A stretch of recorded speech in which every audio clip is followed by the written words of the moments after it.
Hello, everyone. This is the Q&A with Vera Krichevskaya, the director of Fuck That Job, this year in Verzió, the International Human Rights Documentary Film Festival in Budapest. Your movie is one of those shown. Thank you very much for talking to us. My name is Lili Mesterházi. And I would like to ask you, because we know that the film had quite an adventurous path right from the beginning, right from the first moments of trying to show it, the premiere. How are you now? How is the film doing? Can you tell us about your premieres or premiere or anything around this film, because it was a big deal? So thank you very much, first of all, for having me here and to for the film in your festival, for your selection. Yeah, so many very dramatic things happened with the film. First of all, their European release was scheduled on February 24th in London, yeah, and my main protagonist, Natalia Sindeeva, founder of the only independent news station, TV in Russia. She landed in London early morning on 24th of February. And we had sold out weekend in London, in Oxford back then. And so while she was on her early plane from Moscow to London, Russian army invaded Ukraine. It was, we were preparing the premiere so long, and, you know, I remember how we were standing in the front entrance of Soho Curzon Cinema in London city center, welcoming our guests and crying. So it is coincident. And our release in Russia was scheduled on March the 1st, March the 2nd. So back then, in the first days of the war, we didn't understand correctly what is happening. And both of us, we left for Russia for our release premiere in Russia. We had to start from Moscow. Next day, on March the 2nd, we had to be in Siberia and travel from that part to the west, to the western part of Russia. On March the 1st, we found out the film release is canceled. Half an hour later, we found out that TV Rain is banned and blocked and became a legal company in Russia. First week of the war, TV Rain was working 24/7, conveying truthful information from the war, giving voice to Ukrainians. So that was the film release. And afterwards, March and April, we were traveling a lot. In Europe, we got so many Q&As and public talks. So just the film became kind of part of the war field. And when you mentioned that the TV channel was blocked and they said it was illegal, this had to do with the parliamentary decision of that law that was passed about the fake news or the war? No, there was no connection. No, that's no. All these events are connected. but they're connected by Putin, by war, by censorship, but it's two different events. On March the 1st, it was about 8 p.m. or so, we found out from the state propaganda news agencies that TV Rain is banned by the government. And TV Rain itself as a company, we found out about it from agencies, from state news agencies, being on air during our evening news. And during our evening news, we were blocked in we were blocked inside Russia in some cable providers. Our website was blocked, and our player was blocked, apps and etc. But we were continuing working on YouTube, and we didn't stop working. We worked another 2 days until March the 3rd. But on March the 3rd, this new law you mentioned was imposed by the Russian parliament. And based on this law, we, as a reporters, as a journalist, we faced 15 years in prison for any information about the war. The law had to go in power from Saturday, March the 5th. So on March the 3rd, TV Rain made kind of suicide act on air. The team stopped working. Team said goodbye to their audience. And during next 24 hours, next 30 hours, all of them, they left Russia. Because otherwise, the consequences might be tragic. And you yourself, you are still outside Russia? You live abroad? Yeah. I live in Europe, and I left Russia on March the 2nd, as others.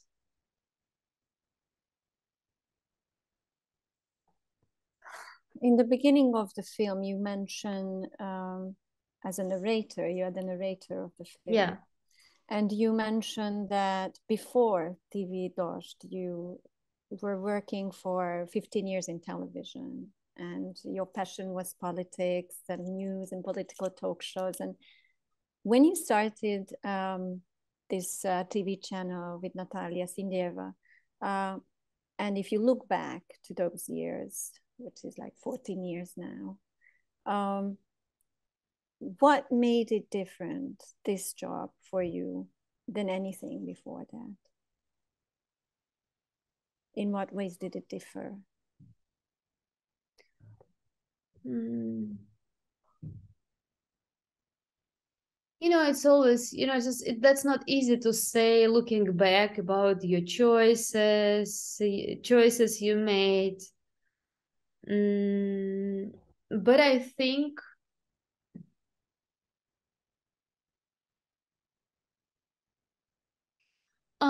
you know, it was so natural, so organic for me, for my personality, to be somewhere as TV Rain or some sort of organization. It's very natural because I feel that my place is in such movement, and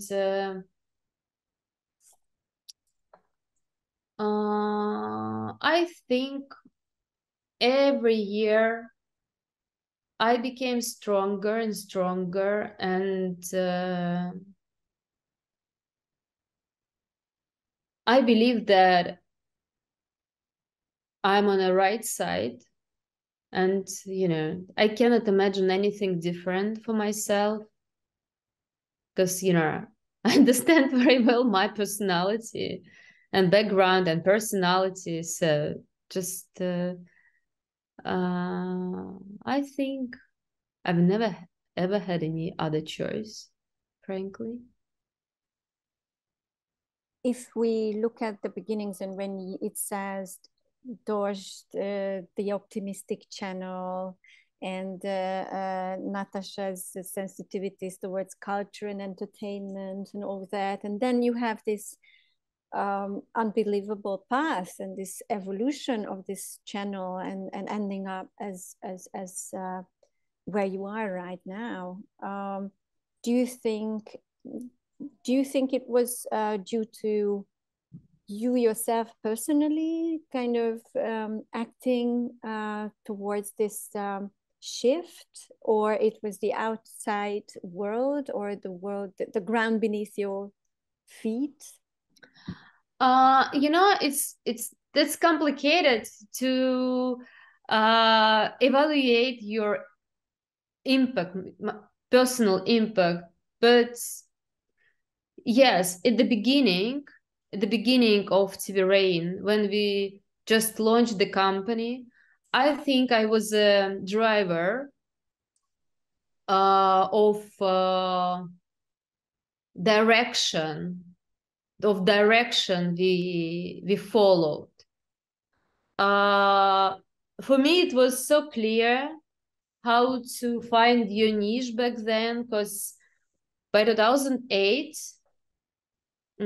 all independent news sources were captured by Kremlin. They became pro-government organizations. And it was so easy to get a niche, to be just independent, to be who you are.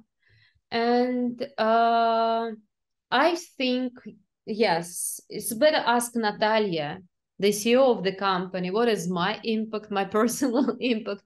But it worked together. What was happening outside of our office in Moscow, all the circumstances we faced, and my personal desire to tell about it, to convey the information about what's really going on outside of our office. So yeah, it worked together, both. But I think, yeah, I kind of shaped this direction from the beginning. And the moment when you realized that you wanted to make a film about your story, how did that happen? Could you put your finger on it, that moment when you said, I must make a film about this? It was May 2019. Back then, I already left Russia. I was living in Europe, and I was in between Moscow and my place, and I worked. I made 3 films, 3 documentaries back then, and I was hunting the story. But I didn't think, I thought about international stories. But in May 2019, I met Natasha in Moscow, and I found that she's different. Something happened to her, because she always was, even now is, in charge of optimism. She is in charge of optimism. She is an energy generator. And I found her in kind of frustration. She was lost, and she had no energy anymore. And I thought she's losing the spirit of TV Rain as community, as organization, as fighters. And I knew what was happening. I knew that they reached deadlock in terms of money, in terms of distribution, loans, just shortage of human sources, endless shortage of money, and shortage of demand, no demand for independent news. You are kind of losing the goal. Why? You devoted all your life to something that is not on demand. At one point in the film, someone says 160,000 people in a country of 140 million. There was these two numbers, and I was wondering. No, it's not 160, 60, 600, 660. 60,000. Sorry, yes, 60,000. 60,000. Sorry, yeah. sorry, 60,000 of subscribers. In a country, yes, a country exactly. of 140 million people, and it's depressing. It sounds so depressing. And I asked her about her vision. I asked her, can you see yourself here in the office in your corner in 3 years? Here in 3 years? And she said no. And I found her in a position when she has to make decision. I thought she's gonna close the company. It was clear that she won't sell it to anyone, but for her, it was easier to close the company than to continue. So I decided to make a film about it, how she's gonna close the company. I thought it's gonna be tragic story, how we failed, how all of us failed. But it happened that, yes, we failed, but in a different level. We failed not as a company. We failed as a nation. We failed as a society. We failed as a country that started this war. So it became completely different story. Can I ask you about your personal connection to your national identity? When you talk about Russia as a country that fails, and you are a piece of Russia, there is Russia in you. How do you make sense of this, of the things that are happening? How do you, I don't know, is there any conflicting thoughts about Russia? You know, it's so complicated, because I ask myself several times per day. Natasha asks herself. We ask ourselves, what is our goal? Why? What we're supposed to do? And this, it's, you know, it's a very, very complicated position when you see as your country is going down to full darkness, full isolation every day. And at the same time, you cannot stop it. You cannot stop it. And we have two different words for country. We can say country, and we have another word, state. There's a difference. Can you say the two words in Russian? Страна and государство. Mm-hmm.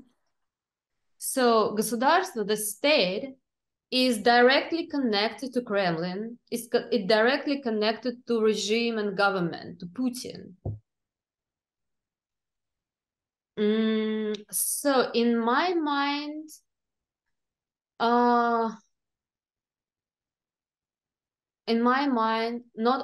not always, but sometimes I I differentiate these two terms, because as for Putin, as for the state, it's clear for me. It's transparent and clear that all of them, they are criminals, they are war criminals, and I don't have any other thoughts about it. It's clear. The state started the war. The state invaded Ukraine. The state bombs Ukrainian cities, towns, and villages. 8 months. Nothing to add about. It's clear. As for the country, it's more complicated because there are many people, they don't have their voices because of many reasons. There are many people who have been suffering because of the state many years, who are against this war and who are completely lost because the state canceled the country's future.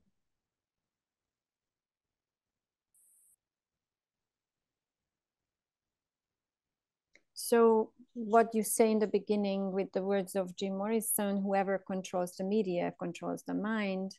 And we've been talking about not having independent news outlets at the moment in Russia. So the propaganda from Kremlin is basically the only source from, let's say. No, you have to remember that usual bridges between media and audiences are blocked as well. Twitter, Instagram, and Facebook, they don't work without VPN. VPN, yeah. Yeah, VPN is not that accessible for everyone because that's a little bit complicated.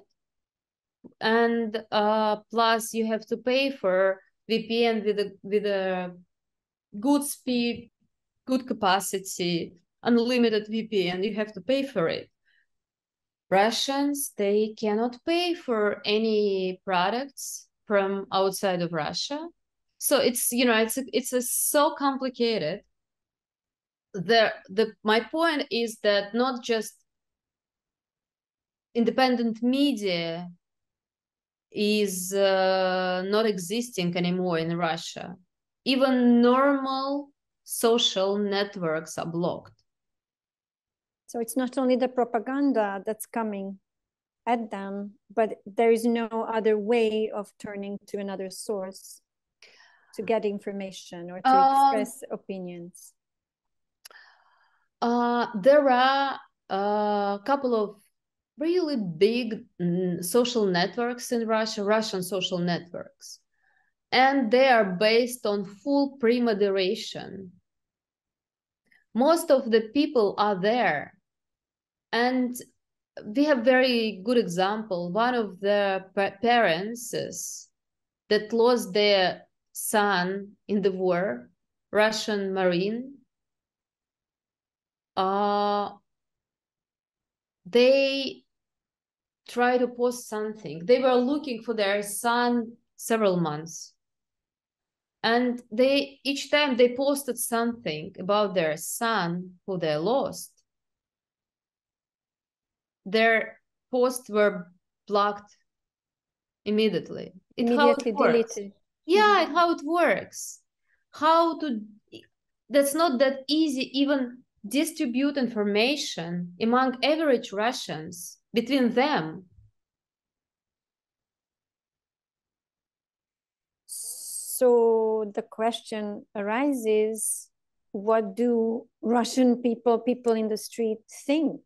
How can you measure that? How can you get this information? How can you? So we cannot measure any sociologists. They cannot measure the public opinion, because to say I'm against this war is against the law. How to work, how to make research.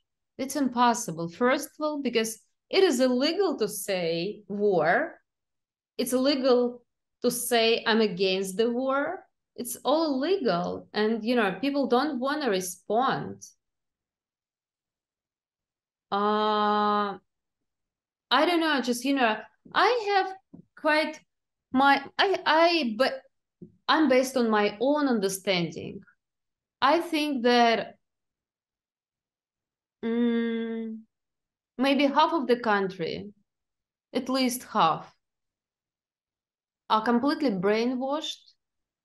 They're pro-war. They consume propaganda 24 hours. And the good thing is that there is a correlation, there is an age group correlation. Russia is quite old country. Russia has more elder people than youngers. And I would say that this war party is 60 plus, even 65 plus. They used to watch television. They don't want to think, unfortunately. And they're brainwashed completely, not just during last 8 months, during last 15 years, because anti-Ukrainian narrative happened not on this February. From the Crimean annexation, this anti-Ukrainian narrative became kind of the most popular in the state propaganda. But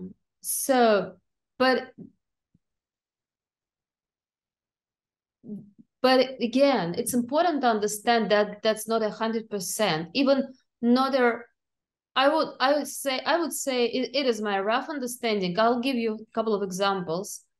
It is maybe 50-55% of people. Recently, I saw quite funny figures at their state research. The question, but at state research, you have to keep in mind that people, it's scary to say what you really think, what you really feel. The figures were, the one question was, do you support the war? 60% say yes, we do support the war, 60. The next question on the same research was, would you support Vladimir Putin to stop this war? 65% say yes, we would support Putin to stop this war. Again, it was state data. So it's such a mess in people's minds.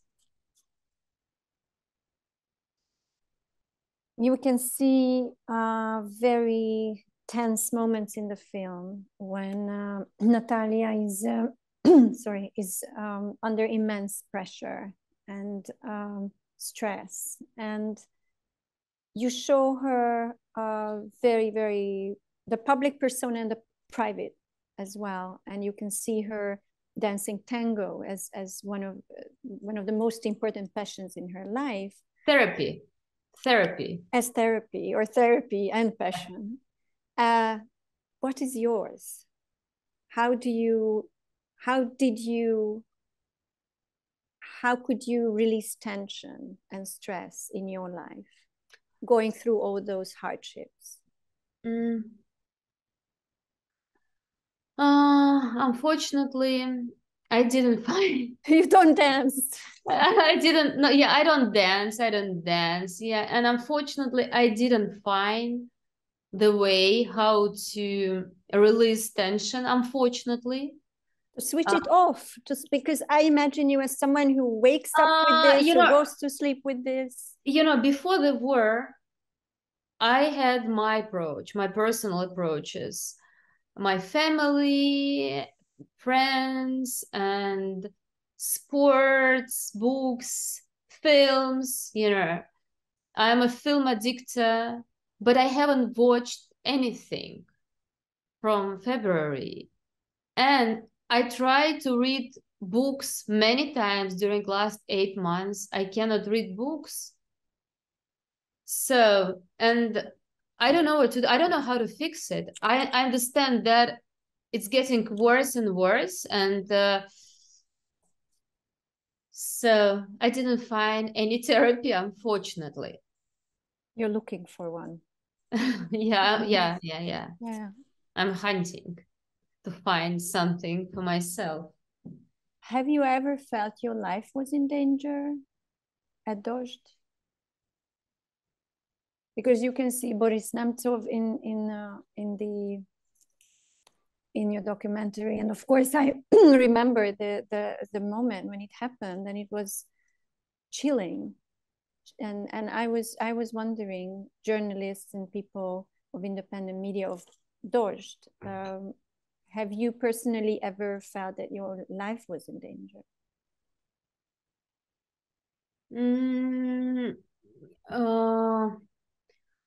Often Natasha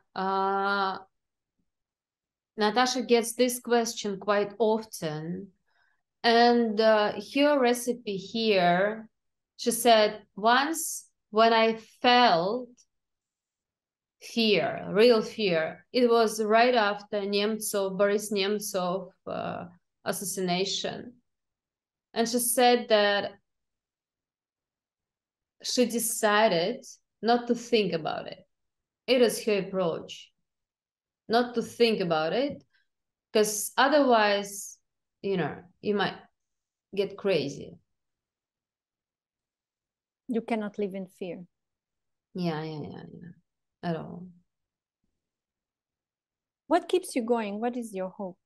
What is your hope for the future of Russia?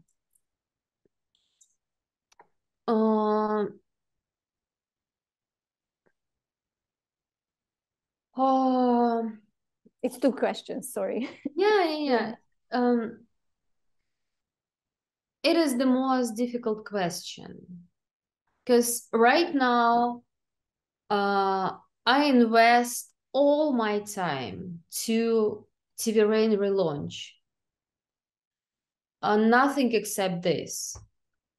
But I feel myself that I caught big wave, tsunami, and I'm under this wave.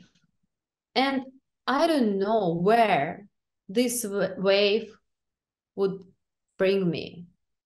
I don't know. I didn't have any plans to come back to television because I want to make films. Films and the process of making documentaries, the process makes me fully engaged and happy. Because it's a real creation of stories. And I don't know what would happen tomorrow. I don't have vision. For myself, I told myself during the war, I have to be with TV Rain. After the war, it's going to be different reality. I don't know what would be my understanding or so. You are asking me about my thoughts about future. What I understand, I have a vision, very precise vision of Ukrainian future. And I have no vision of the future of Russia.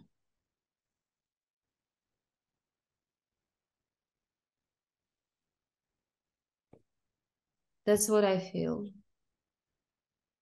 What is your piece of advice to people who, either journalists or just people, ordinary people, who feel that their government placing them, I don't know, threatens them or placing them under censorship or making them second-class citizens, going through this? What is your personal piece of advice to people who feel that they live under oppression, some sort of oppression of coming from political powers?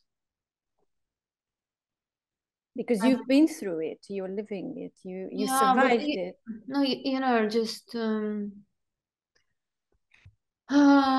a bad example. I'm a bad example because right after Crimea annexation, when I saw the joy of the nation, I saw them so happy because of they got new territories. I decided to leave. I decided to leave. From September 2014, my kids went to school in Europe. It was my very conscious decision because I couldn't accept it. I couldn't accept this joy.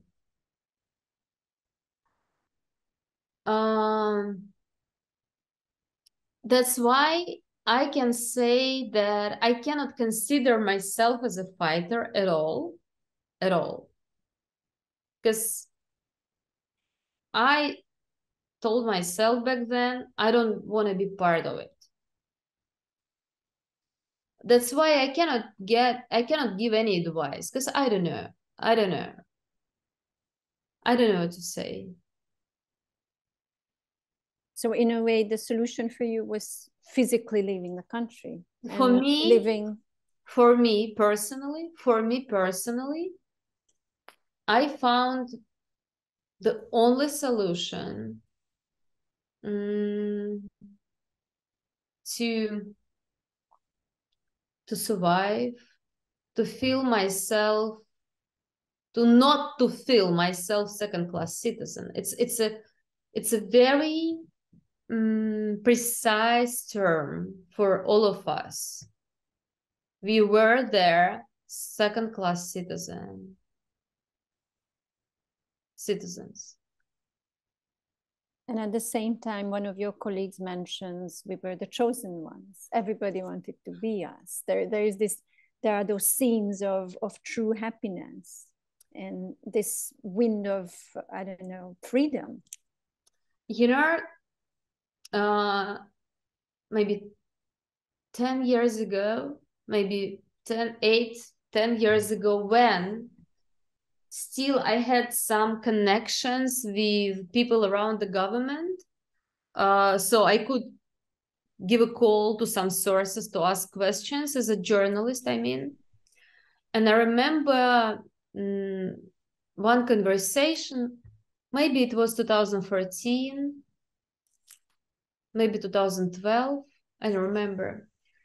And one of my sources told me, you, meaning not me, or me like a group of people, you are privileged to be born as a free people. It is inside your DNA. It's a privilege. Not everyone has it. And it wasn't about your generation. It was about your personal. About our circle, our bubble. Not everyone privileged to be born with freedom in their DNA. Did it surprise you in this moment? Did you realize, or did you agree? I don't know, just I've never thought about it, but I remember very well that conversation. It was person from president administration. I was surprised. I was surprised how that person differentiated us. That not everyone has this. Not everyone can be free. That's why it is connected to what you mentioned, that we were chosen.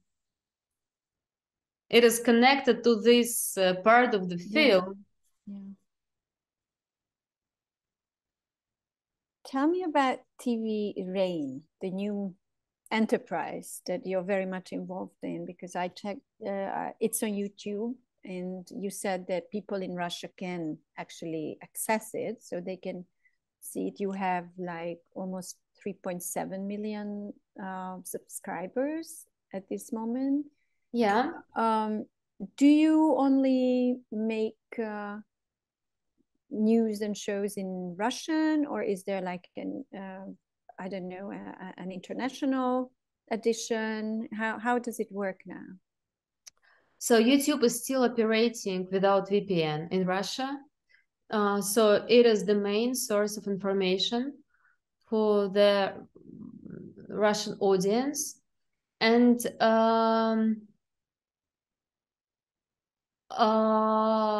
I'm gonna give you our figures. Our audience, it's updated yesterday. We are on air 12 weeks, and only on YouTube we got 40 million unique viewers. It's a lot. And altogether on YouTube during 12 weeks, we got 315.5 million views. 64% of them are from Russia. Under the current circumstances, it means that 64% of our business is non-profit, because of the sanctions, we have zero revenue from 64% of our audience. It's another challenge because, yes, we understand our mission. We have to increase our audience inside Russia, but at the same time, this audience is sanctioned. We've worked for sanctioned territory. I don't think so that anyone had ever such experience to work targeting an audience who cannot pay you. Yeah. Because our target audience is sanctioned country. So we launched 4 weeks ago. We launched TV Rain newsroom in English with subtitles of dozens of languages. It is on English. You can find on this YouTube channel our weekly magazine in English, many stories in English, big reports and etc. It was first 4 weeks of kind of piloting, and right now we are launching kind of promo campaign, and please subscribe. We won't spam you every hour. We cannot produce so many segments in English yet, but if you want to hear our voice,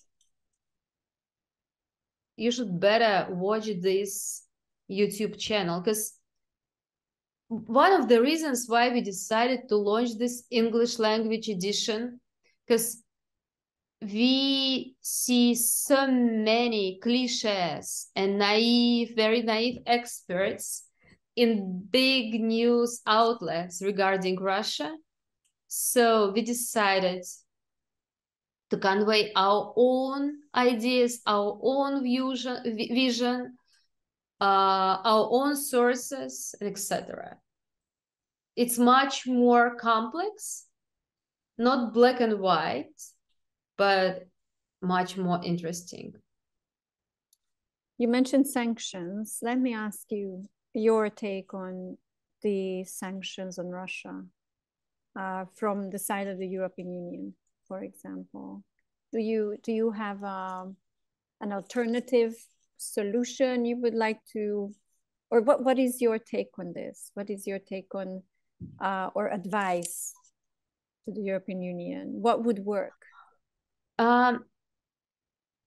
First of all, there are two different types of sanctions.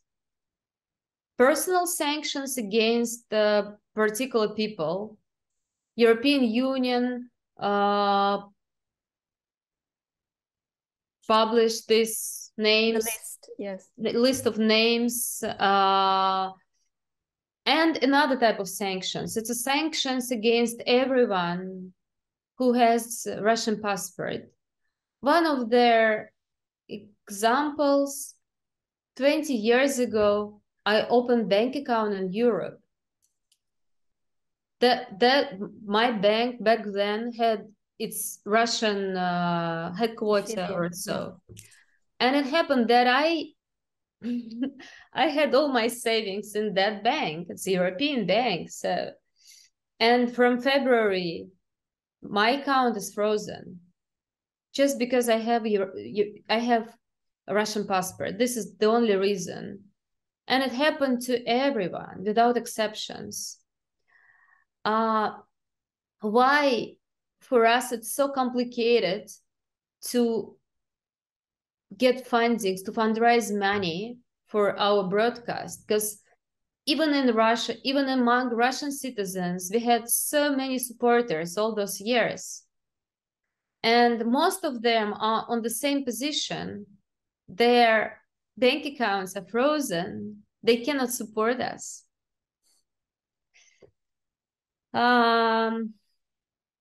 Another thing, just, you know, I think it's kind of all of us, we are canceled. I cannot agree with this concept. I do not understand why so many people who many years who were fighters for freedoms, for human rights, why they're canceled.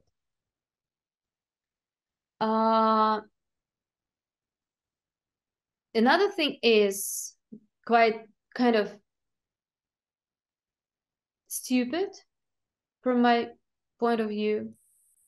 There are so many rich people in Russia, not just oligarchs. Just oligarchs, it's somewhere far away. And many of them are on personal sanction lists.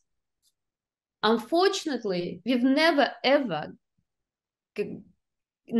got any support from such people. Never. But now it is the moment. And I think the European Union should create a system, one foundation supervised by European Union, where all these people, very rich people from personal sanction list, could send voluntarily their money to Ukraine, for us, not just TV Rain. There are many independent media institutions that were ruined. All of us in the same position. We look for ways to survive outside of Russia, with many without papers, without working permits, and etc., struggling. And so it would be great to create something like that, because it is, you know, it is our problem. We have to solve our problems ourselves. But unfortunately, sanctions against personal sanctions or sanctions against everyone with Russian passport. These sanctions impose limits. We cannot help ourselves. So do you think these people, if there was a fund like that, do you think they would be willing to contribute? Now, yes, I know that. No, I know that. You know that. No, you don't think no. You know that. No, I know that.